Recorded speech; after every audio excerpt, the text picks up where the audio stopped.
মহাসড়ক ও এক্সপ্রেসওয়েতে সর্বোচ্চ ৬০ কিলোমিটার বেগে চলতে পারবে মোটরসাইকেল, আর ট্রাক চলবে সর্বোচ্চ ৫০ কিলোমিটার বেগে। সড়ক দুর্ঘটনা কমিয়ে আনতে নতুন এই গতিসীমা ঠিক করেছে সড়ক পরিবহন মহাসড়ক বিভাগ। তাদের দাবি, বিশেষজ্ঞদের মতামত নিয়ে এটি করা হয়েছে, যা বাস্তবায়নে যৌথভাবে কাজ করছে পুলিশ ও বিআরটিএ। তবে যোগাযোগ বিশেষজ্ঞরা বলছেন, গতি নির্দেশনা বিজ্ঞানসম্মত হয়নি। বিআরটিএর তথ্য অনুযায়ী চলতি বছর জানুয়ারি থেকে এপ্রিল পর্যন্ত ৪ মাসে ২১১৯টি সড়ক দুর্ঘটনায় ১,৯৮৯ জন নিহত ও ২,৬৩১ জন আহত হয়েছেন। তাদের তদন্ত প্রতিবেদন অনুযায়ী বেশিরভাগ দুর্ঘটনার কারণ ছিল দ্রুতগতি। তাই গতির লাগাম টেনে ধরতে সড়ক পরিবহন ও মহাসড়ক বিভাগ নতুন গতিসীমা ঠিক করেছে।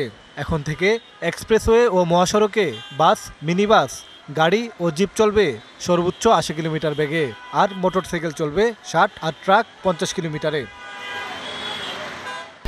১, ২, ৩ ঢাকায় জমি জিতে নিন ১০০% ক্যাশব্যাক সহ ২০ কোটি টাকার পুরস্কার।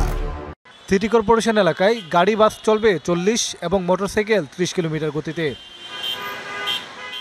যানজটপ্রবণ রাজধানীতে এমনিতেই যানবাহনের গতি থাকে কম, তবে ফাঁকা সড়ক কিংবা সিগন্যাল ছাড়লে গতি বাড়িয়ে দেন চালকেরা। যখন সিগন্যালটা ছাড়ে, যারা কর্মজীবী বাইক আছে, তারপর আপনার অফিসিয়াল বাইক যেগুলো আর কি, আর যেগুলো যে ফাতরা পোলা মানে যেগুলো চালায়, ওগুলো তো মনে করেন যে কোনো গতির স্টেশন নাই। গাড়ি রানিংয়ে চললে তো একটু টান উঠেই মনে করেন, তারপর ৪০-৫০ ৬০-৭০ বা ৮০ কিলোমিটার গতিতে আসলে ইউজুয়ালি বাইক চালানো হয়।